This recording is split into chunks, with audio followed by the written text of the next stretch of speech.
This is known as a bitch slap.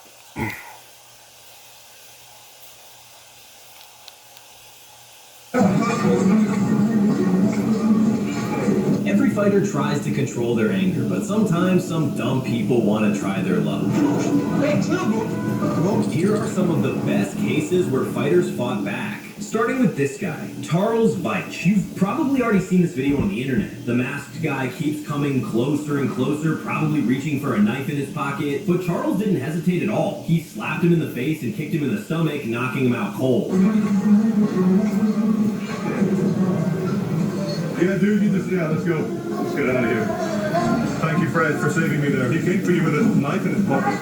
Sean Strickland is by far the craziest fighter the UFC has ever produced. He's always unpredictable, both in his actions and in his words. I don't like to put big black things in my face like this, but we'll make it happen. I feel like you're used to it. I think you're used to it. Anyways, how do you think she got the John Jones interview?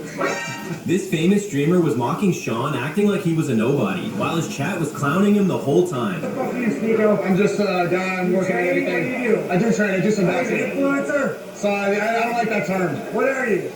I'm a guy, man. What are you? A fucking MMA fighter. Are you an influencer?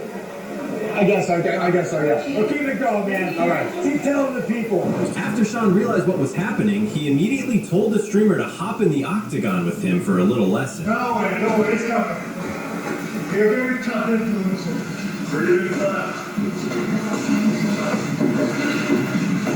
Just set it in there. So you're about to get hurt. No, you're good.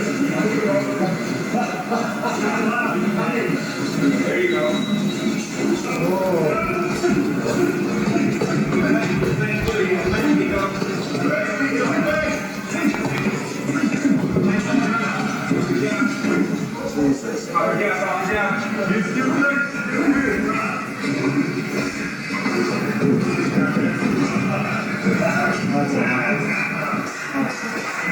Sean may have been a bit too tough on him, but hey, maybe it made the streamer a little smarter. But who would have guessed that something similar would happen on a smaller scale? This time, a wannabe bully traveled hours just to fight a coach, thinking he could actually beat him. Oh, you think I didn't come down here? You think I didn't do this way because I didn't fucking look people up? Or do research on them? I'm not fucking.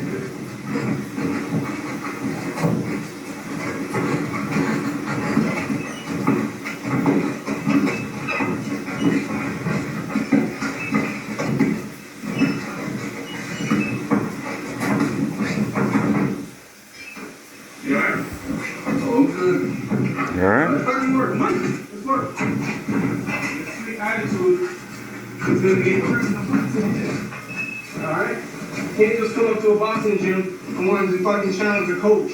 This guy will remember that lesson for the rest of his life, no doubt about it. If there's one thing to take away from this video, it's this. Never disrespect someone. You never know who you're dealing with. They might just humble you real quick.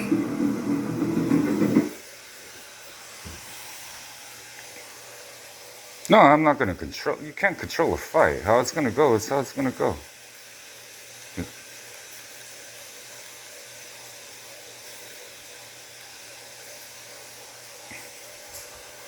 If you're still buying... No, that's fine. You can control that. No, I'm okay with that. Right now. This new 100... From a college football player being knocked out, a thief being battered by a female fighter, and maybe the dumbest trespasser of all time. Sometimes people accidentally cross paths with UFC fighters. And usually, it ends very badly. So, let's look at 12 more times random people accidentally ended up fighting a UFC fighter. If there's a list of UFC fighters you don't want to accidentally have a confrontation with, Sean Strickland may be at the very top. And things went terribly for this drunk guy who almost got a bullet in the head. It all started when, according to Strickland, the guy in question was trying to outrun some security guards from a club he was at after allegedly fighting with a girl. And the second he was picked up by Strickland's security camera, you could see just how wasted this dude was.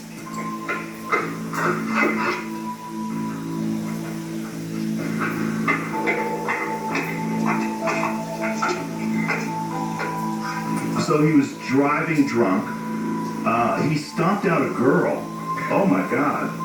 Oh, a security guard saw him stomp out a girl. He jumped into his car and drove off. Security followed him. He hit a curb, completely shredded his tire, drove on the rim for a while, then jumped down and tried to hide at Sean Strickland's house. After tripping up and stumbling around, the man decides hiding between these two vehicles is his best bet to evade the security guards. But he had a much bigger problem on his hands. He had just stumbled onto the property of perhaps the craziest fighter in the UFC. He was sitting at home, his ring video went off, and as I say, this is Sean Strickland's dream. He's looking on the video, he's looking at it, and some guy stumbles onto his driveway, and Sean is like, oh my God, I've hit the lottery, here we go, baby, let's get let's go. Gun in hand, Strickland walked to his driveway like a man on a mission. Sean believed the trespasser was trying to steal his car, so he immediately pointed the gun at his face. And when the drama spilled over into the middle of the street, Strickland pushed the guy down and continued to point the gun at him. There's bad karma, and then there's being seconds away from death, courtesy of Sean Strickland. He was such a cunt. He was such a cunt that the universe guided him to the absolute worst place he could ever be while he just did those things. Stomped out a girl, drove drunk, smashed his car into a curb, ditched it, tried to hide at the absolute wrong spot. And before we get to our next story, we'd massively appreciate it if anyone enjoying the video could go and hit the subscribe button. It just takes a couple of seconds, but let us know you're a fan of the videos and that we should continue making them. While Sean Strickland may be the most frightening UFC fighter to have a run-in with, on the opposite side is someone who could, but hopefully won't hurt you, is Ryan Hall. But for this guy, he did end up unconscious thanks to the jiu-jitsu expert.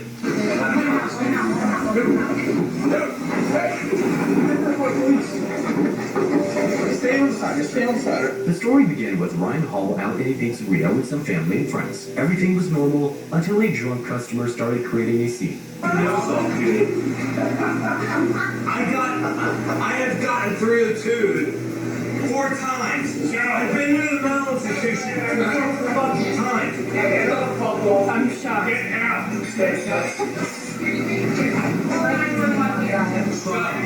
After being aggressive with almost everyone in the room, he turned his attention to Ryan Hall. Clearly, the MMA meme of Ryan Hall looking like one of the least dangerous fighters came true, because little did he know, he was picking a fight with one of the greatest BJJ specialists in the history of MMA.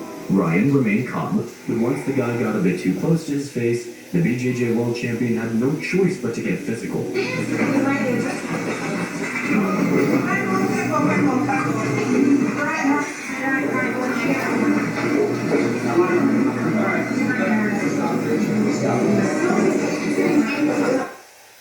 He's alright.